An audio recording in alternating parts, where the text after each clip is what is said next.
அனைவருக்கும் வணக்கம். இப்போ இன்னைக்கு எதை பத்தி பார்க்க போறோம் அப்படின்னா, கவிஞர் சல்மாவினுடைய குழு. சரிங்களா? முதல்ல கவிஞர் சல்மா அப்படிங்கிறவங்க ஒரு சிறந்த கவிஞர். சரிங்களா?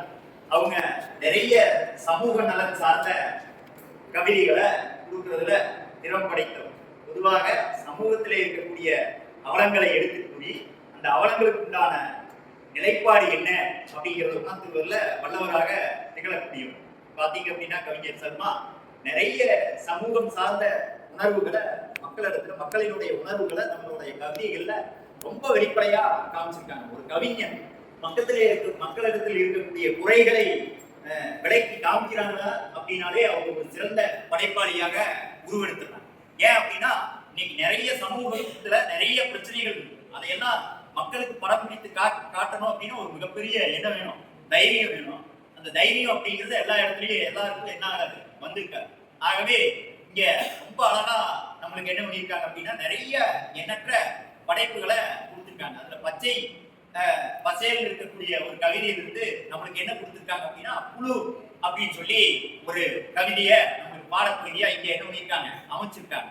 சரி, இந்த புழு அப்படிங்கிற கவிதையில என்னதான் இருக்கு, இதுல என்னென்ன சொல்லியிருக்காங்க, எந்த மாதிரி அனுபவங்களை வெளிக்கொண்டிருக்காங்க அப்படின்னு சொல்லி பார்த்தோம் அப்படின்னா, இந்த புழு அப்படின்னு சொல்ற கவிதையில நம்ம சாப்பிட உட்காரும் போது அந்த சாப்பாட்டுல புழு என்ன ஆகுது அப்படின்னா கலந்துருது அப்படின்னு சொல்லி சொல்றாங்க. இது ரெண்டு வகையா நம்ம என்ன பண்ணிக்கலாம், எடுத்துக்கலாம்.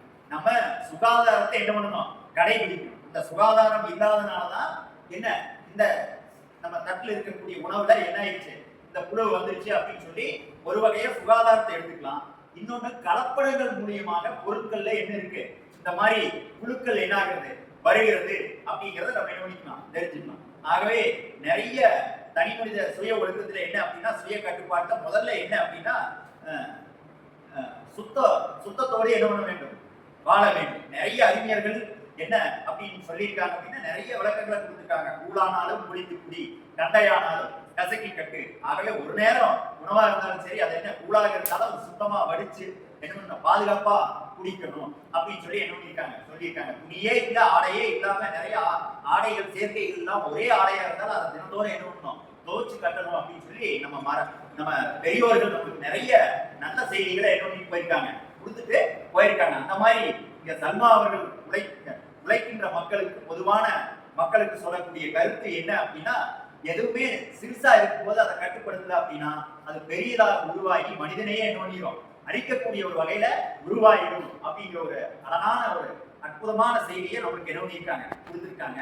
அதே மாதிரி இந்த புழு அப்படிங்கிற ஒரு கவிதையிலும் ரொம்ப அற்புதமான நிலைகளை சொல்லியிருக்காங்க. நம்ம உணவு உண்பதற்காக தட்டுல போட்டு வச்சிருக்கோம், அதுல ஒரு புழு என்ன ஆகுது, ஊறுது. சரி, அந்த புழுவை எடுத்து உடனே அப்புறப்படுத்திடணும். இல்லை அப்படின்னா அதை எங்க போடணுமோ அங்க கொண்டு போய் போடணும். அது இல்லாம அந்த புழுதானே அப்படின்னு சொல்லி அதை ஒதுக்கி விட்டுட்டு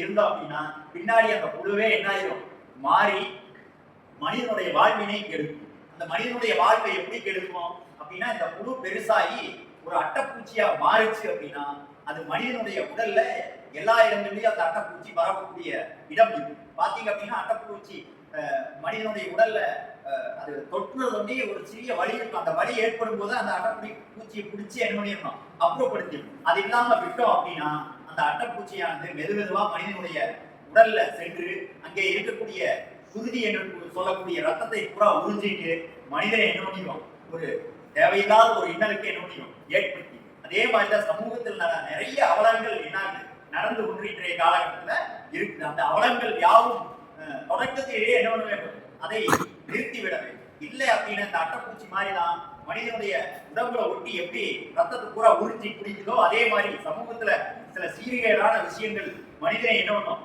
தாக்கும் அப்படிங்கிற ஒரு அற்புதமான ஒரு நிகழ்வை நம்மளுக்கு என்ன பண்ணியிருக்காங்க, இந்த கவிதையில படம் பிடித்து காமிச்சிருக்காங்க. இதுல இருந்து குழந்தைகள், இந்த கல்லூரி படிக்கக்கூடிய மாணவர்கள் எல்லாமே என்ன செய்யும் அப்படின்னா, எந்த ஒரு செயல்பாட்டுக்கும் சிறுசா இருக்கும்போது, எந்த ஒரு கெடுதலான விஷயமும் சிறுசா இருக்கும்போது அதுக்கு தேவையான ஒரு என்ன அருமருந்தான செயல்பாட்டை அதை என்ன பண்ணிடணும், அகற்றிடணும். கொஞ்சம் பெருசாச்சு அப்படின்னா அது மனிதனுக்கே வேறாவதா முடியும் அப்படிங்கிற ஒரு செய்தியை என்ன பண்ணியிருக்காங்க, சொல்லியிருக்காங்க. ஆகவே பிரச்சனை சிறுசாக இருக்கும் போதே அதுக்கு தேவையான சொல்யூஷன் நாம என்ன பண்ணிடணும் செய்யுது. அந்த விஷயம் பெருசாயிடுச்சு அப்படின்னா அது அதனுடைய விளைவுகள் எப்படி இருக்கும், படுபயங்கரமான நிலைப்பாடா இருக்கும் அப்படிங்கிறத கவிஞர் சல்மா அவர்கள் இதன் மூலம் நமக்கு என்ன பண்ணியிருக்காங்க, விளக்கியிருக்காங்க. ஆகவே எதுவுமே முளையிலேயே என்ன பண்ணிடணும், சில பிரச்சனைகளை கலைந்து விட வேண்டும் அப்படிங்கிற ஒரு செயல்பாட்டை நமக்கு இந்த குழு அப்படிங்கிற ஒரு கவிதையில ரொம்ப அழகா கவிஞர் சல்மா அவங்க எடுத்து விளக்கியிருக்காங்க. ஆகவே இந்த குழு அப்படிங்கிற சொல்லக்கூடிய விஷயங்களை மாணவர்கள் அனைவரும் என்ன பண்ணணும், கடைபிடிக்கணும், வாழ்வியல்ல முன்னாடி வரணும் அப்படிங்கிறத நம்ம இதன் மூலம் தெரிவிச்சுக்கிறோம். நன்றி, வணக்கம்.